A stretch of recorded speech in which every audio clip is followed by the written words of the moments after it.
नमस्कार सम्पूर्ण दर्शकबिनहरुमा हजुरहरुलाई हाम्रो यस युट्युब च्यानलमा स्वागत छ। आज फेरि हजुरहरुको सामु हामी कृषि सम्बन्धी एउटा नयाँ विषयवस्तु लिएर उपस्थित भइसकेका छौं।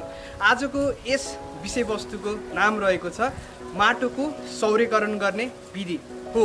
हजुर र हामीहरूले सधैँ भोगिरहेको समस्या भनेको नर्सरी बेडमा बेर्नाहरू कुइने, फेद कुइने, यसै गरेर कलिला बेर्नाहरूमा रोग लाग्ने, किरा लाग्ने अथवा माटोबाट अरू विभिन्न खालका ढुसी, ब्याक्टेरिया जस्ता रोगहरूले बालीहरूलाई असर गरेको त सबैलाई अवगत नै छ।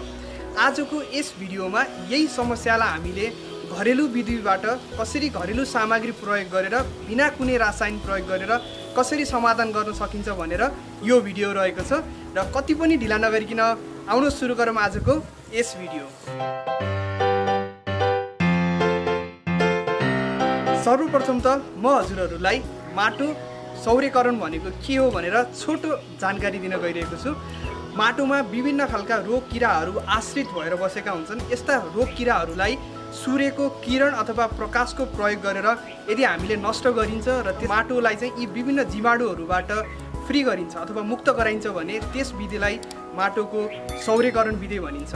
यसको फाइदा के रहन जान्छ भन्दा हामीले आफ्नो खेत अथवा बारीमा कुनै पनि रसायन अथवा कुनै पनि कीटनाशक प्रयोग नगरिकन रोग किराहरूलाई र झारपातलाई नियन्त्रण गर्न सकिन्छ र यसले मानिसको र वातावरणको स्वास्थ्यमा पनि कुनै पनि असर गर्दैन।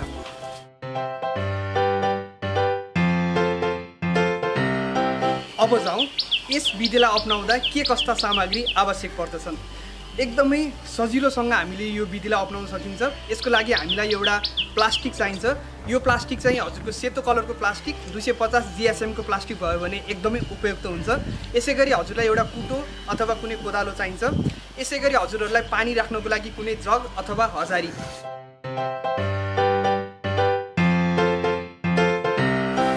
अब म हजुरहरूलाई क्रमबद्ध रूपमा यो विधि कसरी प्रयोग गर्न सकिन्छ भन्न गइरहेको छु। पहिलो चरणमा हामीले कति क्षेत्रमा हामीले यो माटो सौर्यकरण गर्ने त्यो क्षेत्रलाई निर्धारण गर्नुपर्दछ। खरिद गरिएको प्लास्टिक 1 मिटर चौडाइको छ भने 1 मिटर चौडाइभन्दा थोरै कमको हामीले रेखाङ्कन गरेर त्यस क्षेत्रलाई खन्नुपर्दछ।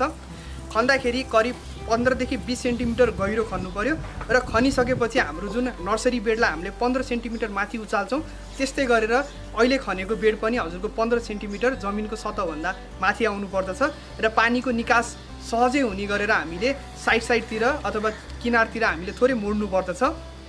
चरण नम्बर 2 मा अब हामीले यस खनेको क्षेत्रमा हुने विभिन्न खालका झारहरू अथवा घाँसहरू यसै गरी हाम्रो ढुङ्गाहरू सम्पूर्ण चिजलाई चाहिँ निकाल्नु पर्दछ र माटोलाई अझै राम्रोसँग हामीले केलाएर चाहिँ एकदम फुकुलो बनाउनु पर्दछ। चरण नम्बर 3 अब यति गरिसकेपछि हामीले यस क्षेत्रलाई चाहिँ राम्रोसँग सिँचाइ गर्नुपर्दछ। यदि हजुरहरूको माटो एकदमै सुक्खा छ भने हामीले करिब 6 इन्च भनेको 15 देखि 20 सेन्टिमिटरसम्म भिज्ने गरेर हामीले सिँचाइ गर्नुपर्दछ। र यदि हजुरहरूको माटो पहिले नै भिजेको छ अथवा चिसो माटो छ भने त्यस्तो केसमा चाहिँ हामीले चाहिँ 2 इन्च यानि कि 5 देखि 7 सेन्टिमिटर जति राम्रोसँग भिज्ने गरेर सिँचाइ गर्नुपर्दछ। र यो सिँचाइको एकदमै बढी महत्त्वपूर्ण हुन्छ किनकि हामीले सिँचाइ गरेको पानी चाहिँ सौर्यको किरणले गर्दा त्यो बाफमा परिवर्तन हुन्छ र बाफमा परिवर्तन भइसकेपछि त्यसले विभिन्न रोग किरालाई मार्छ र यसै गरी भिजेको माटोमा चाहिँ जुन हाम्रो तापक्रम हुन्छ अथवा सौर्यको किरण हुन्छ, सूर्यको किरण यो राम्रोसँग सञ्चार हुनसक्छ जस कारणले गर्दा हामीले छोपेको सम्पूर्ण भाग नै राम्रोसँग यसमा चाहिँ सौर्यकरण गर्न सकिन्छ। त्यही भएर सिँचाइ एकदमै अनिवार्य र महत्त्वपूर्ण रहेको हुन्छ। चरण नम्बर 4 अब हामीले सिँचाइ गरिसकेपछि त्यो क्षेत्रलाई हामीले हाम्रो सेतो प्लास्टिकले राम्रोसँग छोप्नु पर्दछ र चारवटै किनारलाई चाहिँ हामीले माटोले अथवा अरू कुनै चिजले चाहिँ थिचेर हामीले त्यहाँबाट हावाहरू बाहिर ननिस्किने गरेर यसलाई राम्रोसँग छोप्नु पर्दछ। र यो पनि महत्त्वपूर्ण चरण रहेको छ किनकि यदि हाम्रो हावाहरू बाहिर निस्किने अथवा प्लास्टिक फर्किने भयो भने हाम्रो जुन प्लास्टिक छोपेर हामीले जुन तताउने भनिरहेको छौँ त्यो राम्रोसँग तात्दैन र हामीले भनेको जसरी काम गर्न सक्दैन।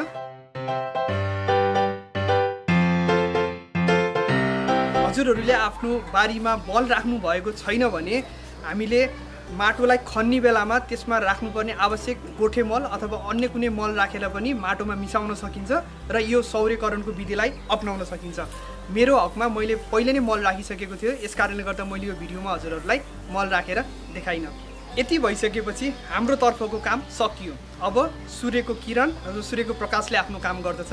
करिब हाम्रो 5 देखि 6 हप्तासम्ममा यो सौर्यकरणको विधि पूर्ण रूपले सकिन्छ र 6 हप्तापछि हाम्रो माटोमा रहेका विभिन्न खालका रोग किराहरू सम्पूर्ण नष्ट भइसक्छन् र नष्ट भइसकेपछि अब हामीले प्लास्टिकलाई झिक्नु पर्दछ। प्लास्टिकलाई झिकिसकेपछि करिब 1-2 दिन हामीले त्यो माटोलाई सेलाउन दिनुपर्दछ र अब यो माटोमा हामीले नर्सरी बेड राख्नको लागि तयार हुन्छ।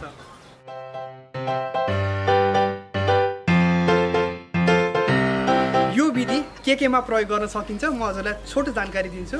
हामीले यदि हजुरहरूले नर्सरी बेडहरू राख्दै हुनुहुन्छ भने यो विधि अपनाइसकेपछि यस जुन हामीले प्लास्टिकले छोपेको ठाउँमा नर्सरी बेड राख्नुभयो भने त्यसमा तपाईँको डाँठ कुहिने, ड्याम्पिङ अफको यस्ता रोगहरू आउँदैन।